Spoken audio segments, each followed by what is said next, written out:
Today is Wednesday, November 13th. This is Noreen Johnson, and here are the good news headlines of the day. President-elect Trump's cabinet picks continue to be announced and fast. Pete Hegseth of Fox News has been selected to serve as the Trump administration's Secretary of Defense.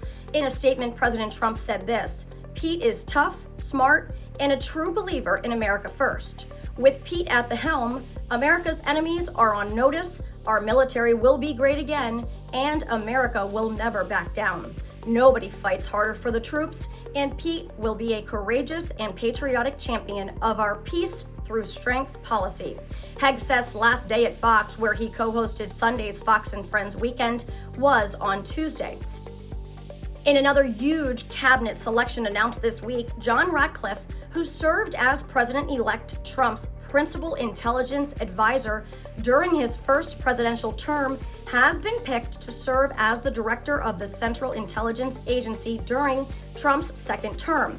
President Trump wrote this in a statement: "From exposing fake Russian collusion to a Clinton campaign operation to catching the FBI's abuse of civil liberties at the FISA court, John Ratcliffe has always been a warrior for truth and honesty with the American public." Trump honored Ratcliffe in 2020 with the National Security Medal, the highest honor for distinguished achievement in the field of intelligence and national security. Ohio Representative Mike Turner said Ratcliffe knows what it will take to lead the CIA and counter the serious threats posed by China, Russia, Iran, and North Korea. And then the House Oversight Committee announced Tuesday that FEMA Commissioner Deanne Criswell will testify next week on guidance from a government employee who ordered relief workers in Florida to skip homes displaying signs or flags supporting President-elect Donald Trump. Multiple government employees from the relief team told the Daily Wire that at least 20 homes were skipped because of the guidance.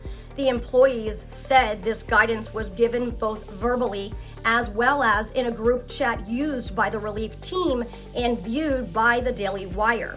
Since fired FEMA supervisor Marnie Washington directed relief workers in Lake Placid to avoid homes advertising Trump. Ms. Criswell claimed FEMA has a widespread policy of avoiding politically hostile homes, not only in North Carolina, but Florida as well. Federal and state investigations have been launched into FEMA to probe its policies for providing aid.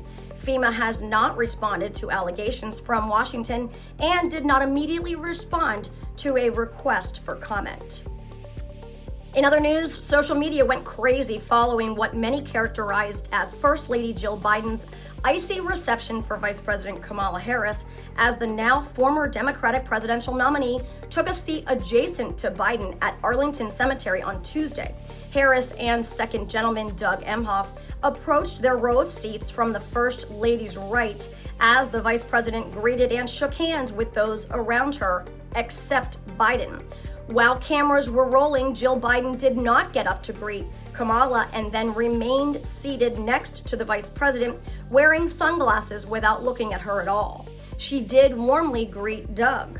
About the tense and awkward scene, Italian TV journalist Leonardo Panetta wrote on X in Italian this: "Good climate in America." Right-wing commentator Benny Arthur Johnson said this: "They're not taking the loss well." The first and second families were at the Virginia cemetery to watch the president lay a wreath at the tomb of the unknown soldier in remembrance of Veterans Day.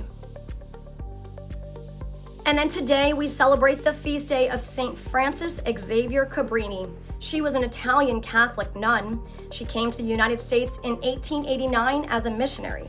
Cabrini ministered to the country's growing population of Italian immigrants, and over the next 3 decades would establish 67 schools, orphanages, and hospitals.